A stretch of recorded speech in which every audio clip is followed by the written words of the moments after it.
Hey there, folks. How's it going? Welcome back to another episode of Nate's Greats. I'm your humble host, Nate. Today is January 4th, and it is the birthday of one Peter Steele. Who is Peter Steele? He was the founder and frontman of Type O Negative.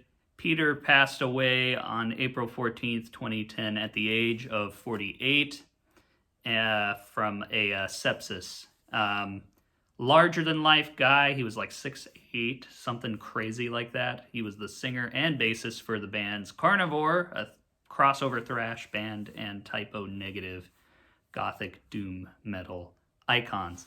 We're going to go over some of the hits of the career. I'm going to be honest, folks, got a little notes here because there's a lot to cover in this man's storied and big career. I don't have props either, so apologies in advance.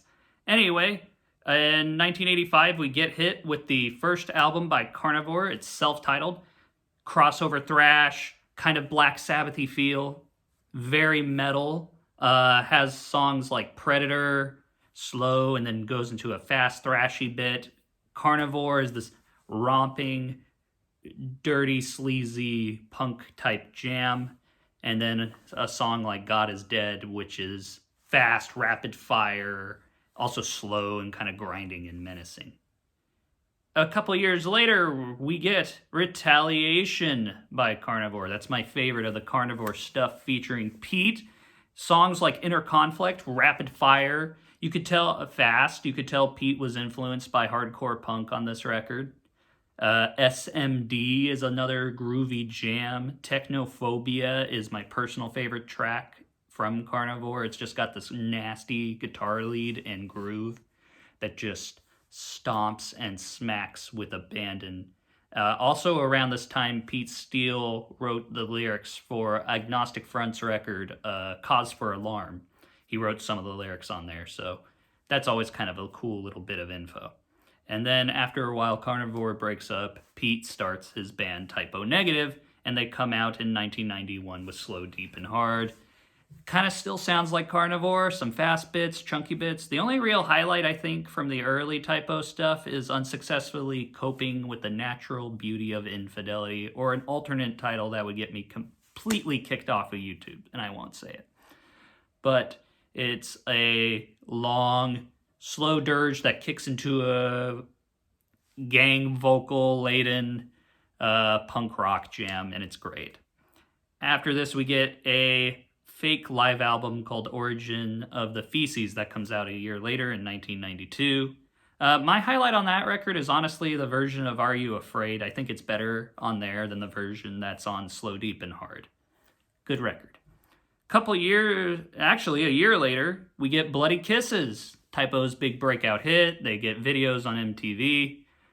Songs like Black Number One, slow bass line, low gothy vocals. Pete Steele kind of channels his Sisters of Mercy vibe. Christian Woman is on here. Blood and Fire is on here. A cover of the Seals and Crofts tune Summer Breeze. And my personal favorite track on there is Too Late, this kind of gothic, slow, brooding type song. This is when Type O changes their sound to include a little bit of goth rock elements, kind of Sisters of Mercy, Bauhaus, The Cure, things like that kind of infiltrate the sound. You even hear little bits of Nine Inch Nails and things like that. Following this, we get in 1996, October Rust. This is my favorite Type O record. A lot of good memories to it. Very lush, very bright, very still gothic. This is probably the most melodic Type O ever got, the most bright. Songs like Love You to Death, which was a hit for the band. Die With Me is great. Cinnamon Girl. And then Haunted is this slow, ominous, creepy kind of song that ends the record. Then a few years later, in 1999, we get World Coming Down. This is a dark era for the band. Pete Steele is really grappling with addiction. All the band members are. There's 3 soundscape tracks on this record. Sinus, Liver, and Lung. And what they're supposed to simulate is each a band member suffering or dying from certain addictions. Sinus being cocaine, liver being alcohol, and lung being smoking. A very, very, very dark record. But very heavy, very cool, interesting, lyrically very bare bones. Pete Steele actually regrets making the record, regretted making it. It's definitely bothered him a lot. It took him a long time to play some of those songs live. Songs like Everything Dies, very melodic, dark, creepy, ballad almost, talking about his personal life, his family, his darkness inside of him. Pirate Blaze is a good song. Talks about love and fire, using that as an analogy. World Coming Down is this slow, bendy, gross sounding record. And then White Slavery talks about his cocaine addiction, which is this dark song. Beautiful song. Very dark, though. After that, in 2003, we get Life is Killing Me, which kind of kicks into a good era of the band. Very upper. You actually get some fast moments again from Typo after so many years of dark, slow moments. The hit on the record, I Don't Want to Be Me, is a great song. Nettie is a song that is about his mom. Todd Shipgods is about his father. And then Anesthesia is a great song too. And that's actually my favorite Typo song and my favorite song on the album. It's very calm, mellow, eerie, creepy, good riffs, good bass line. Kenny Hickey, the guitar player, does some great work. So does Josh Silver on the keyboards, really adds melodic textures. Johnny Kelly, the live drummer, is great. Typo was also known for using a drum machine. They didn't really use live drummers, except on the next record, they did use a live drummer. They used Johnny Kelly playing drums, and they kind of went for a jammy sort of feel. So they leave their record label. Their record label for up till Life is Killing Me was Roadrunner Records, and they signed to SPV Steamhammer, and they put out in 2007 Dead Again. And it's a good return to form of the band. It's cool because it kind of grabs a little bit of everything from their career. You get gothy songs, you get bluesy songs, not really bluesy, I'm sorry. Gothy songs, metal songs, punk songs, eerie atmospheric stuff. It's really, really great record. Songs like Some Stupid Tomorrow. Dead Again is about Peter Steele talking about his slip-ups with addiction. September Sun's a beautiful ballad. And then my favorite song on the record is honestly Prophet of Doom. It has a very Sabbathy groove and feel. The riffs are great. When it goes into the up-tempo section, it just sounds full. It's nice to hear when Typo has good vocals. Kenny Hickey does a good job on the chorus and the backing vocals, so it's nice to hear that.